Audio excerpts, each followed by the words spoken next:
दो महल्ला तुझा दिखते सुनिए जानिए, सह न पाया जाए, रोला टुंडा अंधला क्यों गल लगे ताए। गुरु जी यहाँ पर बता रहे हैं कि जीव जो परमात्मा दिखाई नहीं देता है, दिखते सुनिए सुनाई नहीं देता है, अनुभव नहीं किया जा सकता है, भाव जिस परमात्मा को देखा नहीं जा सकता है, जिस परमात्मा को सुना नहीं जा सकता है, जिस परमात्मा को अनुभव नहीं किया जा सकता है, या जो परमात्मा सबको सुन रहा है, देख रहा है और देख रहा है और सबके कार्यों को अनुभव भी कर रहा है, सबके कार्यों को अनुभव भी कर रहा है, ऐसे परमात्मा को अंधला क्यों सह न पाया जाए। फिर भी उस परमात्मा को क्यों नहीं प्राप्त किया जाता जो परमात्मा दिखाई भी सुनाई भी देता है, दिखाई भी देता है, अनुभव भी किया जा सकता है, फिर भी परमात्मा को प्राप्त क्यों नहीं किया जा सकता, क्यों नहीं वो परमात्मा प्राप्त होता। रोला टुंडा अंधला क्यों गल लगे था। गुरु जी ने आगे उत्तर दिया है, क्योंकि जीव जो है अपंग हो गए हैं। जीव जो है, जीवों की ज्ञानेंद्रियाँ और कर्मेंद्रियाँ जो हैं वो अपंग हो गई हैं, वो चलायमान नहीं रह गई हैं, गतिमान नहीं रह गई हैं,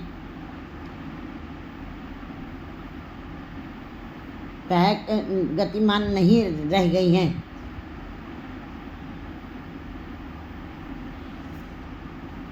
क्योंकि वो जीव जो है रोला टुंडा अंधला क्यों गल लगे ताए। जीव इसीलिए उस परमात्मा को नहीं प्राप्त कर पा रहा है, क्योंकि वो रोला भी हो गया है, टुंडा भी हो गया है और अंधला भी हो गया है। गुरु जी बता रहे हैं अंधे ए नाखें जिन मुखलैन नाए। गुरु जी बता रहे हैं अंधा वो नहीं है जिसके पास आँखें नहीं हैं, आँखें नहीं हैं, अंधा वो नहीं है। अंधे से ही नाखिए जिन मुखलैन नाए, अंधे से ही नान का जी खत्म खुद थे जाएँ। जो परमात्मा से अलग हो चुके हैं, जो परमात्मा से दूर रहे हैं, वे ही अंधे हैं। आँखें होते हुए अंधे हैं, उनके अंदर की ज्ञान की आँखें नहीं खुली हैं, इसलिए अंधे उन्हीं को कहना चाहिए जिनकी ज्ञान की आँखें नहीं खुली हैं, जो अपने परमात्मा से जिन्होंने दूरी बनाई हुई है। गुरु जी बता रहे हैं कि इंद्रियां जो है बिल्कुल जीव जो है रोला हो गया, टुंडा हो गया, अंधला हो गया। ये शरीर में चाल नहीं रहेगी, पैरों से अपंग हो गया है, हाथों से रोला, हाथों में भी लकवे टाइप की बीमारी मार गई है, भाव बिल्कुल लाचार हो गए हैं हाथ भी।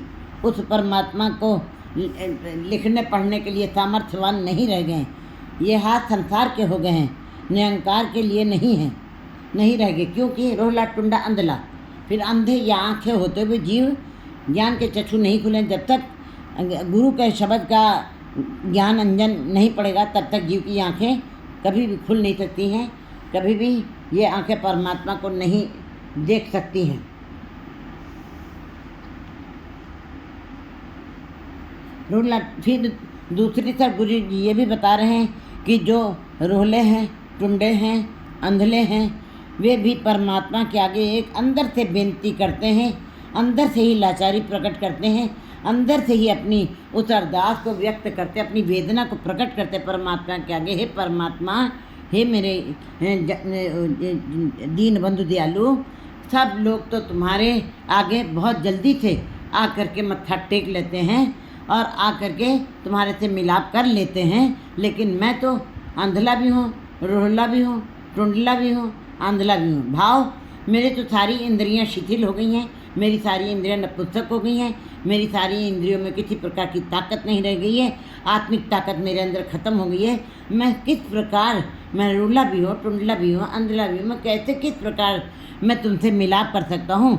मैं जल्दी से आकर के सब लोग बहुत ही शीघ्र तुमसे आके मिलाप कर सकते हैं, लेकिन मैं रोला हूँ, टुंडला हूँ, अंधला भी हूँ, मेरी आंखें भी नहीं, मेरा शरीर भी गतिमान नहीं है, मेरे पैर भी नहीं तुम्हारे तक जल्दी से दौड़ के मिल सकते। मैं तुमसे कैसे गले मिल सकता। ये अंदर की वेदना है जीव के अंदर की, वे भी अपने भावों को प्रकट कर रहे हैं। तो गुरु जी इन बातों का, इन प्रश्नों का समाधान जीवों को बता रहे हैं कि हे जीवों, चाहे आप हाथों से टुंडले हो, पैरों से पंगुल हो और आँखों से अंधे भी हो, तभी भी अगर जो तुम्हारे अंदर ये वाली बातें अगर जो अंदर हैं उस रहस्य को खोल रहे हैं और उत्तर दे रहे गुरु जी तुम्हारे भय के चरण को, हे जीव तुम अपने भय के चरण बना लो, भव के लोण और परमात्मा के साथ प्रेम के साथ अपने कर्म करते हुए इन हाथों को लगाओ और लोहन कर सूरत में, और अपनी सूरत को, ध्यान को उस ईश्वर के नाम में लगा दो। चाहे तुम रोहले हो, टुंडले हो, अंधले हो, चाहे तुम जितने भी कमज़ोर हो, चाहे तुम जितने भी लाचार हो, अगर जो तुमने अपने अंदर के भय के चरणों को, अपने चरणों को भय के बना लिया, परमात्मा का भय, जिन निर्भव जिन हर निर्भव ध्याया जी तिनका भव सब गवाती, वे भी परमात्मा से मिलाप कर लेते। जिन्होंने परमात्मा के भय को अपने मन में धारण किया। संसार जो है परमात्मा के भय को नहीं मानता है। संसार जो है संसार के अपराधों से भय मानता है, क्योंकि उसको मालूम कि मैंने चोरी की तो मैं जेल चला जाऊंगा, मेरी इज्जत चली जाएगी। लेकिन परमात्मा के भय को वो नहीं धारण करना चाहता है, जबकि उसके भय को जिसने धारण कर लिया है वो परमात्मा से मिलाप कर लेगा। गुरु जी बता रहे हैं भय के चरण कर भव के लोण सूरत समय, और अपनी सूरत, अपने ध्यान को उसी में लगा दो, ईश्वर के नाम में। नानक है सियाणी, गुरु जी कहते हैं हे जीव स्त्री, हे सियानी, हे समझदार, हे चतुर जीव स्त्री, तुम इस प्रकार अगर जो तुम उस ईश्वर से मिलना चाहोगी तो सियानी एवं कंत मिलाप हो, इस प्रकार तुम्हारा उस कंत से मिलाप हो जाएगा। क्योंकि गुरु जी कह रहे हैं कि जो ये आँखें नानक अखड़ियाँ बियन, कहते हैं नानक अखड़ियाँ से बियन, कहते हैं वो आँखें दूसरी हैं जिन्होंने उस परमात्मा के दर्शन किए हैं। जिन्नी दिसंदड़ों माँ प्री, जिन्होंने उस परमात्मा को देखा है, वे आँखें अंदर की हैं। इसलिए अंदर की आँखें खोलो, ज्ञान की आँखें खोलो, परमात्मा का भय को धारण करो, सूरत को उसके अंदर ध्यान को लगाओ। तुम्हारा हे चतुर्थी, तुम्हारा मिलाप परमात्मा से बहुत ही सहज भाव से, बहुत ही अपने आप ही नेचर से ही हो जाएगा। 2